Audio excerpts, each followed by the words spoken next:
everybody, and welcome to another great episode of My EdTech Life. I am excited to be here with you all on this. Well, for me here in South Texas, it's a little drizzly, rainy, dark, overcast. We've got thunder and lightning, but other than that, we are here. We're excited. As usual, it's Saturday morning, and we get to chat with some amazing educators and practitioners that are doing some amazing things in the education space.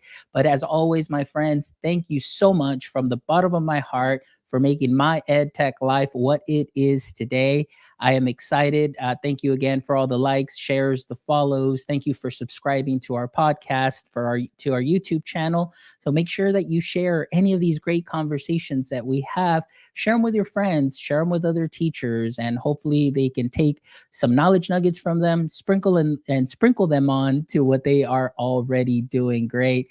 But I am excited about today because we've got a wonderful educator, we've got an author, and just in the little time that we were talking in the pre-chat, we were just so excited already. So I can tell this is going to be a great conversation. So I would love to welcome to our show today Dr. Michele Haiken, who is here, and we're going to be talking about all things SEL, enhancing SEL through arts and STEAM integration. So, Michele, how are you doing this morning? I'm great. I don't want to make you feel jealous that the sun the sun is shining here and it's 80 degrees in Connecticut, but I am so grateful to be here. I love listening to your podcast. You always have like the best educators on sharing so many great ideas and strategies and tools that any teacher can use. Oh my gosh, thank you so much, Michele. I really appreciate that. That really means a lot and it really makes my day and fills my bucket. So thank you. And I would love to welcome Tanya here, who's joining us also here from South Texas. She's only maybe about 20-minute drive from me. So we're kind of basically neighbors. So thank you so much for joining us, Tanya. But I am excited to dive into today's conversation. So Michele, the way this works, again, casual conversation. We're really just, going back and forth and just drawing out the best of the best out of what we're talking about today. And obviously, we definitely want to hear from you and your experience and your research and your authorship. And so I'm really excited to dive in. However, every time we start the show, I like to welcome my guests and ask them about their superhero origin story. Because as you know, every superhero has a start. And of course, every guest that I have on my EdTech Life, I really look up to them as a superhero because of their practice and what they're bringing into the education space. So, Michele, can you tell us a little bit about your education journey? Sure. My education journey starts, I'll say, picture this. A 8 or 9 year old girl hanging out in her basement with a ping pong table that is folded up because I used it as a chalkboard, and I would have my younger sister sit down and I would play school with her. So obviously, as someone once told me, it was written in the stars that I would be a teacher. And I'm coming from a generation before me of teachers. My mom was a teacher and then went on to get another master's, and she's a counselor. So I was just hugely influenced by the teachers in my life, my mom especially, as well as all the other teachers that left a lasting imprint on me. And I actually started in elementary education. And then when I went to college, I wanted to work with older students, middle school, high school. So I ended up shifting, but all throughout college was working with young people, either doing different volunteer opportunities, and then graduated with my teaching certificate and went right into teaching, and it was a love. I was teaching in New York City right out of college. I remember a woman told me right before the students came, "Sweetie, you need to put on some heels and some makeup." And I said, "That's not me." And I really just had an amazing experience. And I will say one of the things that has impacted me greatly as a teacher, in addition to all my mentors, is the fact that I taught in New York City, and New York City was our textbook. There were so many resources for us, and I worked with so many different organizations. I was able to take my students to museums every month and see shows and explore the city, and that became our curriculum. And then that spilled over into the teaching person and teacher life that I have now, where the world and our community is part of our curriculum. And I look to that for inspiration, and then back it up with the theory and the practice as well. Oh my gosh, excellent. I love what you said there at the very end, just really taking into account really how our landscape has changed and really diving into that and learning, not just the way that we learn, but the way that others around us learn and trying to really just take all that in and, make something great out of it. So I'm just really excited. Like I said, I'm pumped about today's conversation because obviously we're talking about the arts and STEAM, which I absolutely love. And of course, we're touching on SEL. So I wanted to ask about your book that is coming out, The Creative SEL. So Mhm. I know that this focuses on integrating design thinking, literacy, STEAM, to drive SEL skills. So I want to ask you, how exactly do these elements work together to enhance that social emotional learning? So I'm an English teacher by, I'll say, trade. So art is so beautifully blended with English. We pair the visual text, whether we're looking at paintings or movies and now podcasts. Where students are creating stories and poetry, and then you enhance that with the visual as well. My co-author Mark Gura, he is of the art background, so we've had a friendship for more than 10 years, and he's really been a mentor to me as well. He is somebody who dabbles in art and STEAM a lot. He does a lot of robotics as well. And the more that we are always talking and talking about literacy, I see it as, literacy is those foundational skills of reading, writing, speaking, critical thinking, listening. We need that in all of our subject areas. And then because we live in such a visually and audio saturated digital world, that those are just additional elements to add to that. So when I'm teaching, I'm teaching graphic novels. I'm not only like giving my students graphic novels to read about the stories and understand the plot elements. I want them to read the pictures more closely and deeply. And then, something that I did with them this year is I had them create their own like little anatomy of a scene, like the New York Times series, where they deconstruct like what's going on in a passage of the graphic novel. And I've taught them different types of shots. They know what's a close up. They know when to like the use of colors and the psychology of colors. These are all different elements that we're bringing in to create. We also know that art is a great outlet for our students in writing and drawing and creating their own movies. So that's really important. So I see it all encompassing for teaching the whole student. So we're not just content area teachers anymore. We are teachers teaching a whole human being, and need to not compartmentalize our disciplines, but look at it holistically and how we can work together or collaboratively when we can to really support our students.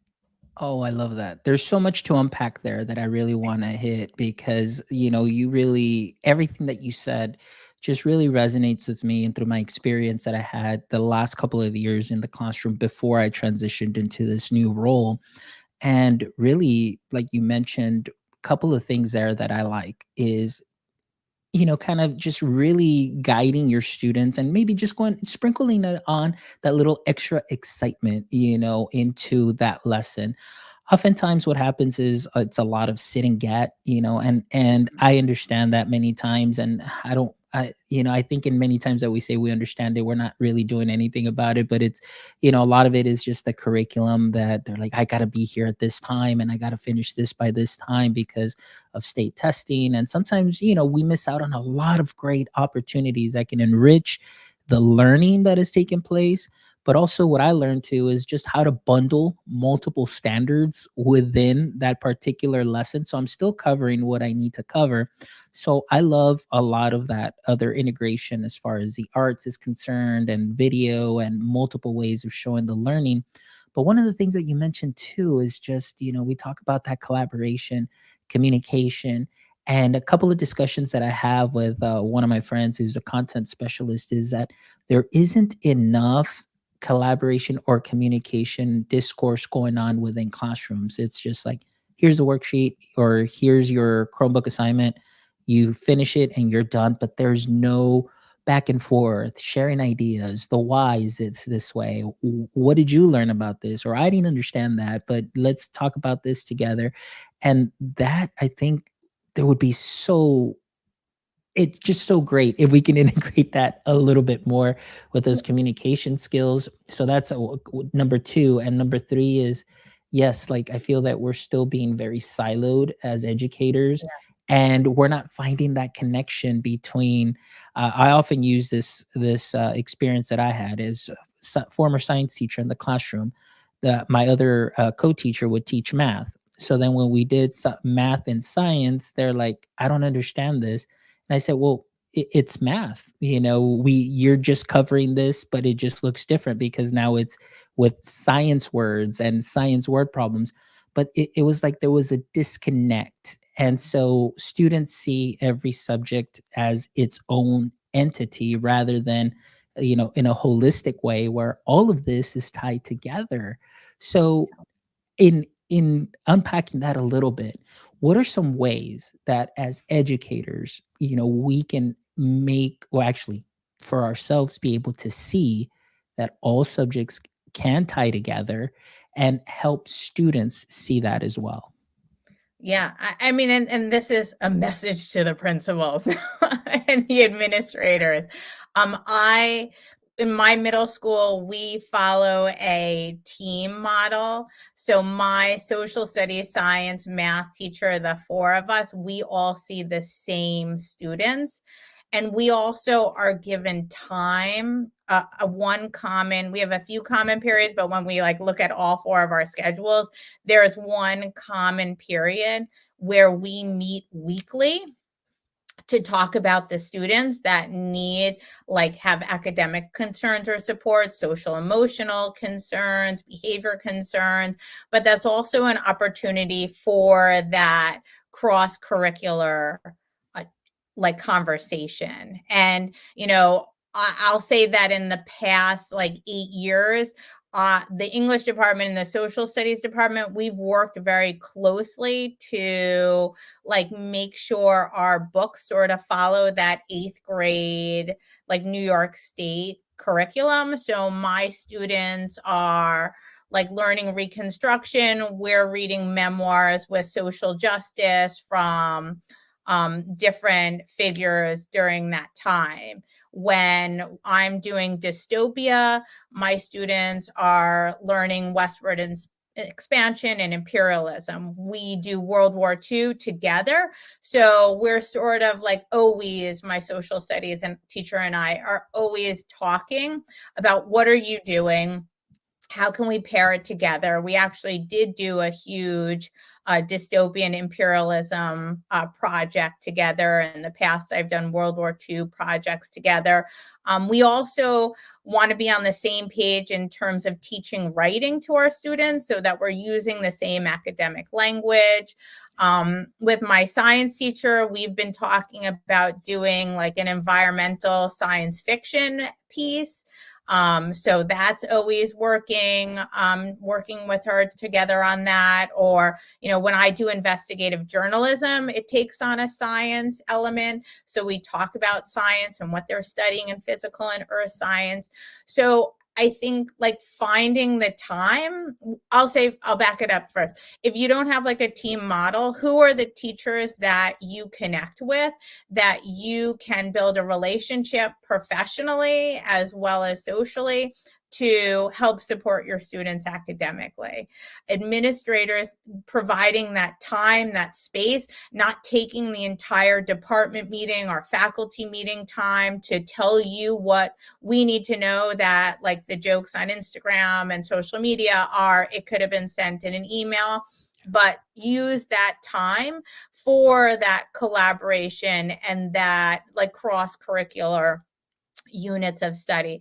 And I'm just talking about like the specific, those for like core academics, but then you have so many amazing encore classes, like your arts, your world languages. I teach a media literacy class, so like I do a lot of media stuff with that.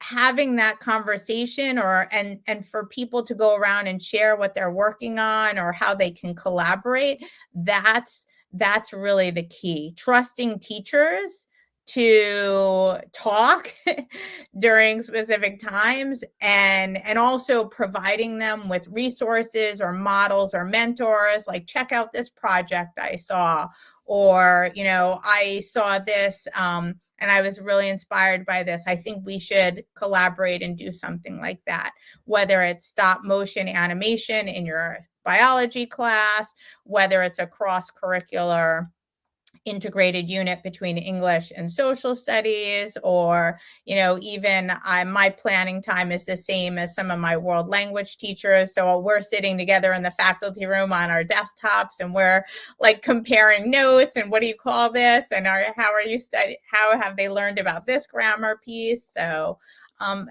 those are key elements. So it all stems back to like the integrated thematic instruction from the 90s, and that's part of how I was trained, that brain compatible and then integrated across curriculum. Oh, I love So that. they And everything like that, I wish that there would be more of that integration. At least through my experience, we got to experience a little bit of that, but just because I was just kind of trying to push and be like, "Hey, how are you doing this?" and and trying to connect those lessons, and it was very successful and I loved it, but we barely were scratching the surface, but the kiddos were definitely excited, and the learning and seeing that connection, and I feel that that's so important. And I kind of wanted to bring up an interview that I did probably like a year ago, or a little bit over a year ago, with during pandemic, they had Morehouse College. They started doing all their courses online, or actually through the metaverse with the goggles. But one thing that I love, when I got to interview the faculty there, the ones that were doing everything through, Victory XR and putting the goggles on, is the fact that you had, fine arts or language arts, coming into a science class, and the students are seeing those connections. They're no longer siloed. You had history coming into science, and history coming into the arts, and it was just great to see that. So what you're describing to me is something very similar, but it could be so powerful if you have, obviously, the teachers are open to that, but also it's a culture that you kind of need to grow, and you need to definitely learn a little bit more from, and just really have a great team around you to be able to do those things. But I absolutely love that. So now I wanted to ask you too, as far as the research behind integrating SEL and creativity, how exactly, or what have you found that helps support student mental health and that critical skills development in integrating SEL and the arts? So with when our I'll say our background with in putting together this book was really about looking at the Castle Five, and how they break down social emotional learning. And it's not just like relationship skills or like it's broken down into smaller pieces, and what are those pieces that we're already using and doing to help us to, you know, deal with stress, to build relationships, to be more metacognitive with our thinking. You know, it's not about just like throwing out a project and saying, I want you to create this. Like, that's not um that I mean, some people like that and work well with that, but what happens when we back up and we sort of take a more metacognitive process to it, to talk about, what do I need to create this? What is the process that I'm going about in creating this? And then once you have your creation or your prototype, depending on what you are building or creating, you know, stepping back, getting feedback, taking in your own feedback of what works and what doesn't work, and then having that opportunity to edit and revise and then push it out into the world again. You know, when we talk about creativity, yes, we think about like art and movies and podcasts, but, you know, creativity can also be sculpture, it's poetry, it's writing, it's storyboarding, it's robotics and coding. Like, all of this is creativity. And, you know, I lean into, as much as I lean into the standards, I also lean in for like for our next generation standards. I also lean into the ISTE standards for technology, and that creative communicator one is always at the top of my list. What are my students creating? So, okay, in English, we write an essay, but they're also creating and writing a lot of other different genres, and exploring and adding visual elements to it, or maybe movement pieces to it, or photography. These are all elements that we can harness in any of our classrooms. And then it's, like I said before, not just about sending off students and like, here's your choice board, pick a project, do the project, turn it in, but really like stepping back, using some metacognitive and executive functioning thinking to harness that social emotional intelligence as well. I love that. I love that. Exactly what you're saying. That's so important. And, just breaking all of those things down. And right now, what I want to touch on, though, you mentioned the ISTE standards. And that's actually a question that I had for you as well, because I know that the book is coming out soon. And I know it's coming out, being published by ISTE. Is that correct? Yes, yes. Okay. Yeah, so I'm excited about that. So I wanted to ask you then, as far as the ISTE standards, and of course, the standards of creative communicator, we've got innovative designer, knowledge constructor. How do those align with SEL, and how does that contribute to the students' overall development? It depends on the standard, but it's, again, the whole person, 21st century skills. You know, we want our students to be able to, I'm going to say it again, read, write, speak, think, listen. But we also need them to read and write critically and closely all different texts. Can they read a print text, a digital text, a video text, listen to a podcast and gain those key ideas out of it? When they are interacting online, are they practicing the habits of digital citizens in positive ways? Are they, when we're innovative designers, where that's our creativity piece, and we're asking them to create something, as innovative designers, they're picking the medium, they're selecting the message. How are they able to, effectively tell the story that they're trying to, with whatever their creation or their model prototype is? These are the skills that students need both in school now and outside of school as well. Like, think about all your podcasters, your edu influencers. They're all these amazing creative communicators, and we want to bolster those in our classroom so students can be successful wherever they go and have those same skills. Oh, I love that. And you made so many great connections. And again, just so reminiscent of classroom, the time that I had in classroom. And and we were talking a little bit about this earlier. You mentioned right now one thing that I love, that I always highlight, not just with you, but any guest that comes in, and always talks about giving students the opportunity to present their learning in a way that maybe they're passionate about, or in a way that they understand and they can convey their learning.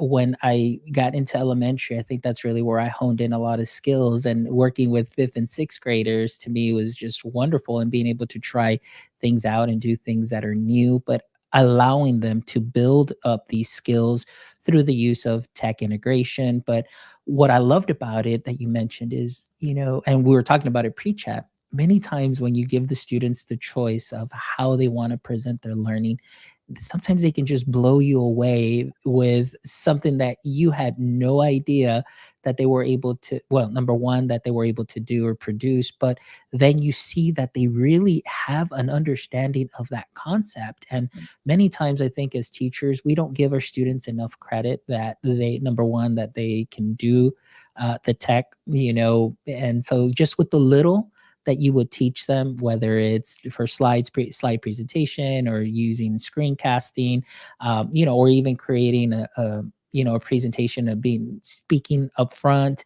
things of that sort. That helped me, number one, understand the student's thought process, very well, because I can't have a conversation with all 27 all at once and really dive in deep during a class setting. But in what they're turning into me, I get to see, number one, what they're passionate about, what they feel comfortable with, but also the way that they share their learning. It really allows me to, uh, you know, upsell. So if there's a misconception, and talking a little bit about my marketing background in the pre-chat, if there's a little misconception, a little tweak that I have to do, what in viewing their learning artifact that they submitted to me, I'm able to just really see where they're coming from, and just say, okay, either do a general for the whole class if that's a misconception, but or if it's just for one or two or three students, and we just have a little 5-minute conversation, and then we're good, we're solid, we continue, we do the learning. But what I love is that they build up those skills of, number one, working independently if they choose to, but then working collaboratively, because they had to do a lot of collaboration, where it's like, here's four of you, you have to decide who your team captain is, you have to decide who's going to do this, and so on. And those kind of exercises really helped so much that, I got a nice message from a student who is at GIT, Georgia Institute of Technology, and she's like, I want to thank you, because in sixth grade you told me to go into technology, that I should, because I'm good at it. And now she's at GIT, and I'm like, because we had those kind of learning experiences in the class. So you're absolutely right. I love that it builds student confidence. I love that SEL component where, the communication, you're making new friends. And I think one thing that I love the most that I want to highlight is, oftentimes a lot of my students found out that they had more in common with students that they normally would not hang around with than they thought. And then later on, it was like, hey, they become the best of friends. And Yeah. that's all it took within that learning process. So in that SEL, in that like whole student process, you have the process, you have the product, and then for me, an important element that also brings in that social emotional learning piece of like knowing yourself and being able to articulate about yourself is the reflection, and like always providing some sort of reflection at the end of a project, at the end of a long process, to say, what worked well, what didn't work well. And that might be as simple as like, three things that your takeaways are, to more of a Google form. With a big project my students did that was like a choice board, and it was a menu, and they had to do a few things to add up to a certain amount of points. One of the questions I asked on the Google form reflection was it was a scale question. So it was like, how did this project go for you? Was it easy peasy, or did you feel like Sisyphus rolling the boulder up the mountain every day? And it was just interesting to see where people would put themselves on the scale. And then you might ask, like, if they did work with a person, how was working with that person, and keeping that information, like letting them know, like, I'm not sharing this with anybody, but this is, and you're not being graded on this reflection, but this helps me to learn more about your takeaways in addition to just like the content you shared. Awesome. And that's All a right. No, definitely. So, kind of going along that line, we talked a little bit in the pre-chat too. Oftentimes, people will bring out a book, and then as teachers, we may read it or something, and then it's like, oh, it just feels like, something else is being added on and so on. But we talked about how really it's things that we are already doing as teachers during our daily practice. And all we're doing is, like I always like to say, just sprinkling on a little bit of magic to what you are already doing great. So my next question to you is, so you've given us some of your experience and what you've seen, and of course through the research. But now, as far as your practice, how do you, maybe giving us an example of a lesson or an activity that you would do where you integrate some of these, arts or STEAM, concepts within your lesson, and again, like you're sprinkling them on into your lesson. What would be some examples for a teacher to just be put at ease and say, hey, no, I already do that, and so all I'm doing is just this little component? What are your thoughts there? So if it's a collaborative work, if it's working with a group, whether it's a group they chose, or, I know sometimes I'm like, you know what, we're going to pick your people. So really having those conversations about what does good group work look like? What does it sound like? Putting those like I statements up for students on like chart paper or an anchor chart that says, when they're having their book discussions or when they're creating their project together, and stopping even to say, like, I really love the way that Lexi and Aiden and Ronia and Miu's group is working, because I overheard right at the end of the lesson when you bring everybody back together. So just being very intent on what we're focusing on, what we're aiming for is a big element. And then also when it comes to like a multi-step project, because those are really hard for all students. Like if you're having, and it needs to have multiple components, I'm more of the UDL background, where like here's a graphic organizer. If this helps you, use it. Here's the grading rubric. Here's the checklist. Sometimes we're building the rubric together, but like even again, having those conversations before or after work of like what worked well for you today, or what are you going to work on today? Like this project, when we break it down, here are the 5 different steps that you need to do. What are you going to do first? And why are you approaching it that way? And again, that could be a whole class discussion. It could be turn and talk to the people that you're sitting with to help us like talk through these moves that we're making. Because as we said earlier, a lot of times we're just doing it and but we're not like stopping to think and be like, oh, wow, that's really what we're talking about here. Or like providing that reflection and asking. These are all just, again, ways to help build students' social emotional intelligence so that they're able to effectively communicate with others, with us as their teachers and their facilitators and their coaches, of like, this is how I learn best. That's what I want my students to be able to do when they go to high school, is to say, I know this is the best note-taking strategy for me. Or when you provide, or like you've provided me with graphic organizers, now I think I can make my own. Like these are just little academic moves to help us through the projects and the lessons that we're doing with our students. Yeah, and everything that you said there is, it's things that we already do. And I know, and again, just speaking from my experience, really it's just setting that tone at the very beginning of the year, and really building that relationships and just really doing the expectations. I was one of those teachers that I didn't start teaching day one. There's teachers that immediately day one they start teaching. I would wait the whole week, and I really wanted to get to know my students. And I said, by week's end, I'm going to memorize well, not memorize, I'm going to learn your names. I'm going to learn all the pronunciations. I'm going to learn what, maybe if you have a nickname, whatever you want to be called. But then, building that community, because they may know themselves from prior years, but I'm just getting to know them. So they're brand new. They're a brand new family for me. And one thing that I experienced just in that, taking that time, oftentimes teachers would say, "Oh, you're falling behind. We're already over here. We're a week. We're 2 weeks." But going back to what we talked a little bit about pre-chat and even here that I mentioned was the ability that the students already knew what the expectations were, and then of course building in those reflective pieces.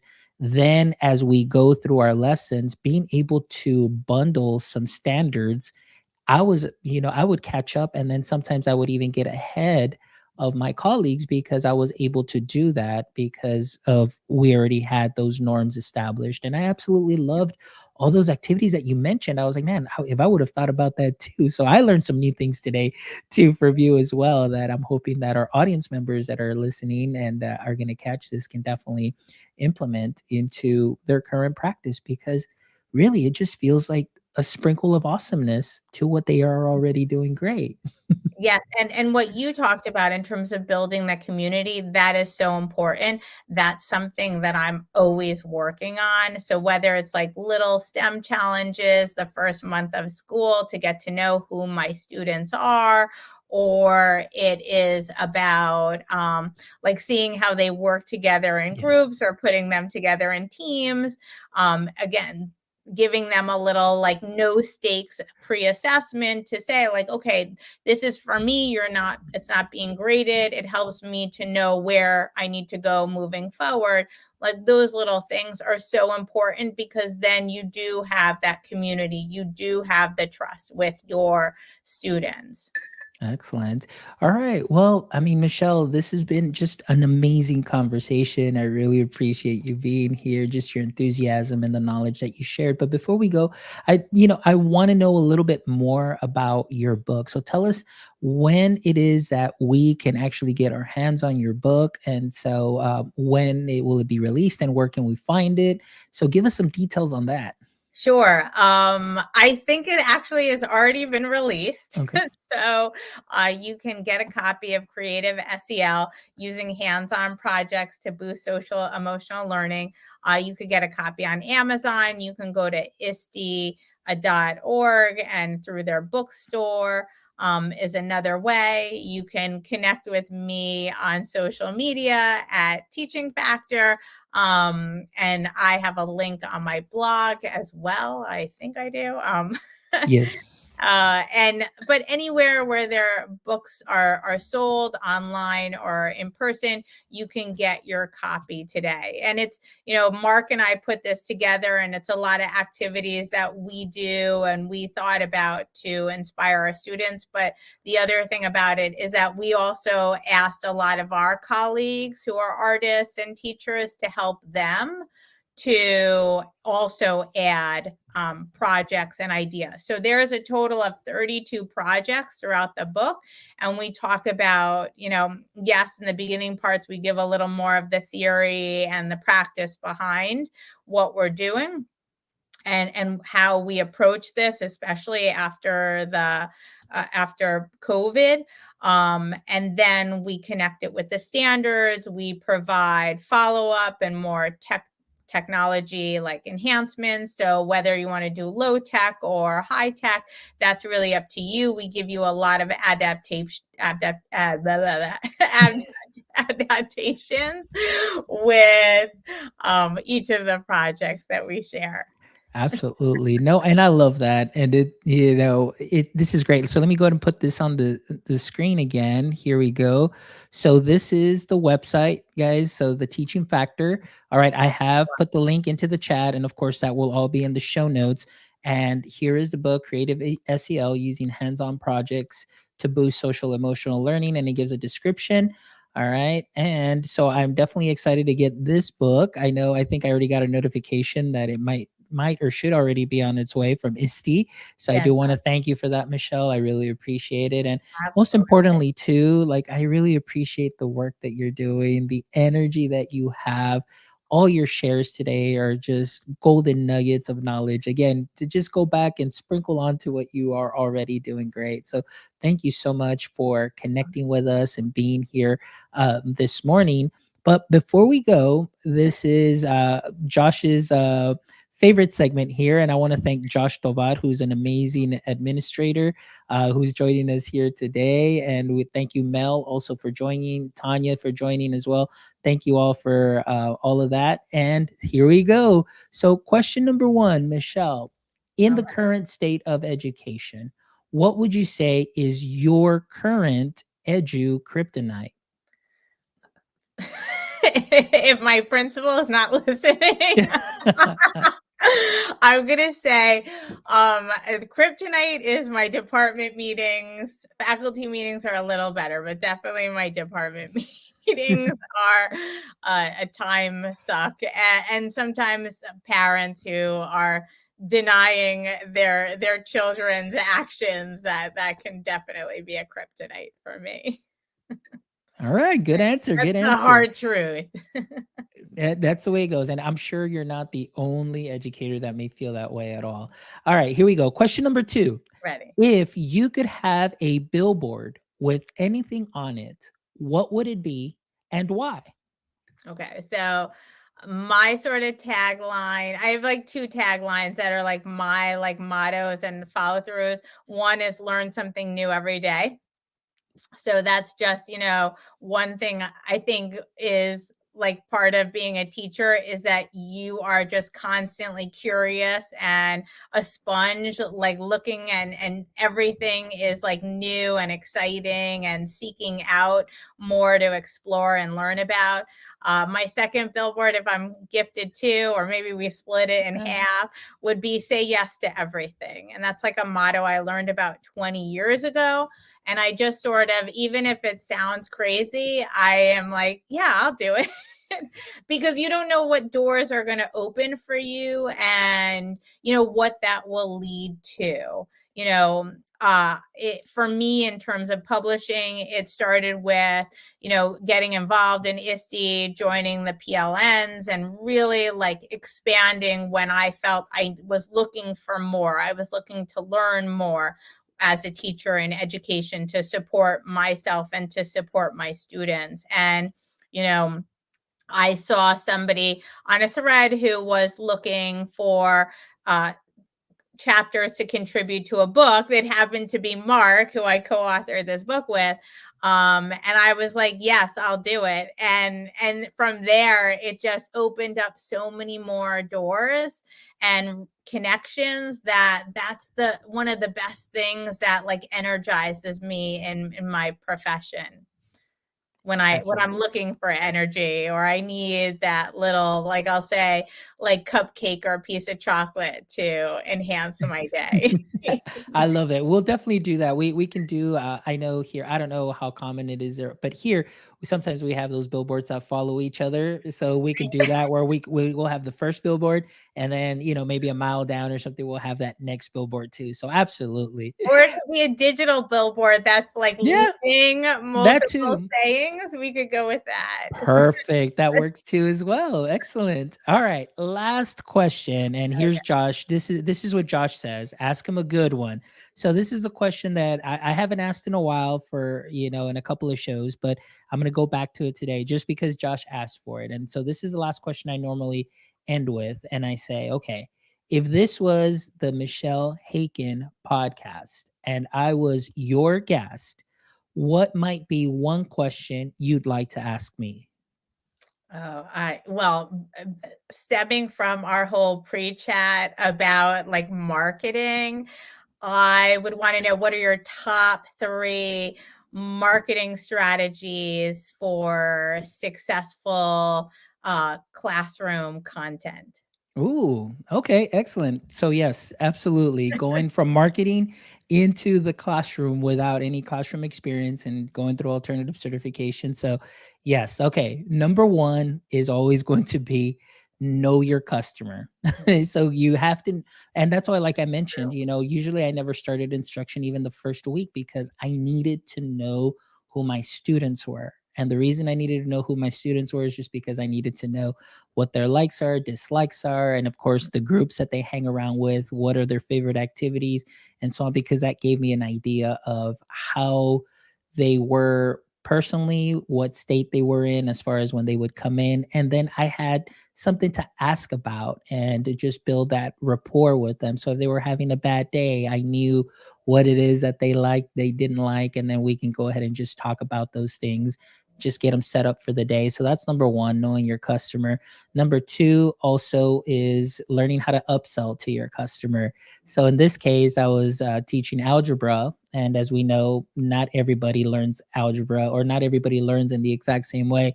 So I had to learn how to upsell my clients and teach them exactly the way that they needed to be taught, which again, it sounds like a lot of hard work, but it really wasn't once you've established number one, because you already have that rapport. So then number two becomes a lot easier.